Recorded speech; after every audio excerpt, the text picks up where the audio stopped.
So here we have the axle covers off. As you can see, it's got plastic gears. I've just checked them all over. There's not really hardly any wear on them, so not a problem with the back one. It may be the front one. I'll take that apart and check. They do come well oiled, and there's about, what is it, eight screws to the shaft casing, which are all different sizes, so you've got to lay them out as you took them off, then put them back on in the same way. You've also got to disconnect the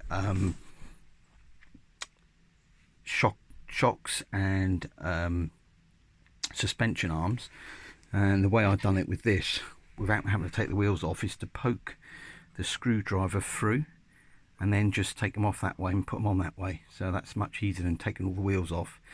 Yeah, this one looks alright. What I'm going to do with it now, I'm going to just pack it out with a bit more silicone grease, just to give it a little bit more durability. Also stiffens it up a little bit and quietens it a bit, and do the same on the front and see how that looks next.